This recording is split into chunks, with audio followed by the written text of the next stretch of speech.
महाभारत में कर्ण ने श्री कृष्ण से पूछा, मेरी माँ ने मुझे जन्मते ही त्याग दिया, क्या ये मेरा अपराध था कि मेरा जन्म एक अवैध बच्चे के रूप में हुआ। द्रोणाचार्य ने मुझे शिक्षा देने से मना कर दिया क्योंकि वो मुझे क्षत्रिय नहीं मानते थे, क्या ये मेरा कसूर था। परशुराम जी ने मुझे शिक्षा दी, साथ ही ये शाप भी दिया कि मैं अपनी विद्या भूल जाऊंगा क्योंकि वो मुझे क्षत्रिय समझते थे। भूलवश एक गौ मेरे तीर के रास्ते में आकर मर गई और मुझे गोवध का शाप मिला। द्रौपदी के स्वयंवर में मुझे अपमानित किया गया क्योंकि मुझे किसी राजघराने का कुलीन व्यक्ति नहीं समझा गया। यहाँ तक कि मेरी माता कुंती ने भी मुझे अपना पुत्र होने का सच अपने दूसरे पुत्रों की रक्षा के लिए स्वीकारा। मुझे जो कुछ मिला दुर्योधन की दया स्वरूप मिला, तो क्या ये गलत है कि मैं दुर्योधन के प्रति अपनी वफादारी रखता हूँ। श्री कृष्ण मंद मंद मुस्कुराते हुए बोले, कर्ण, मेरा जन्म जेल में हुआ था। मेरे पैदा होने से पहले मेरी मृत्यु मेरा इंतजार कर रही थी। जिस रात मेरा जन्म हुआ उसी रात मुझे मेरे माता पिता से अलग होना पड़ा। तुम्हारा बचपन रथों की धमक, घोड़ों की हिनहिनाहट और तीर कमानों के साए में गुजरा। मैंने गायों को चराया और गोबर को उठाया।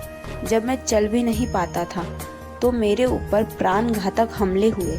कोई सेना नहीं, कोई शिक्षा नहीं, कोई गुरुकुल नहीं और कोई महल नहीं। मेरे मामा ने मुझे अपने सबसे बड़ा शत्रु समझा।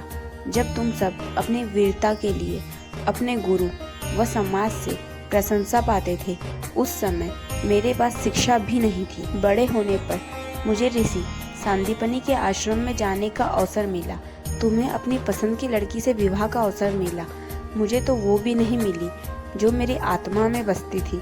मुझे बहुत से विवाह राजनीतिक कारणों से या उन स्त्रियों से करने पड़े जिन्हें मैंने राक्षसों से छुड़ाया था। जरासंध के प्रकोप के कारण मुझे अपने परिवार को यमुना से ले जाकर सुदूर प्रांत में समुद्र के किनारे बसाना पड़ा। दुनिया ने मुझे कायर कहा। यदि दुर्योधन युद्ध जीत जाता तो विजय का श्रेय तुम्हें भी मिलता, लेकिन धर्मराज के युद्ध जीतने का श्रेय अर्जुन को मिला। मुझे कौरवों ने अपनी हार का उत्तरदायी समझा। हे कर्ण, किसी का भी जीवन चुनौतियों से रहित नहीं है।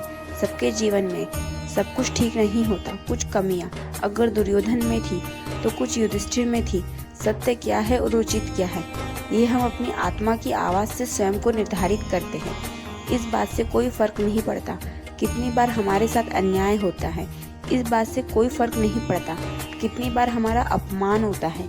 इस बात से कोई फर्क नहीं पड़ता कितनी बार हमारे अधिकारों का हनन होता है। फर्क सिर्फ इस बात से पड़ता है कि हम उन सब का सामना किस प्रकार करते हैं।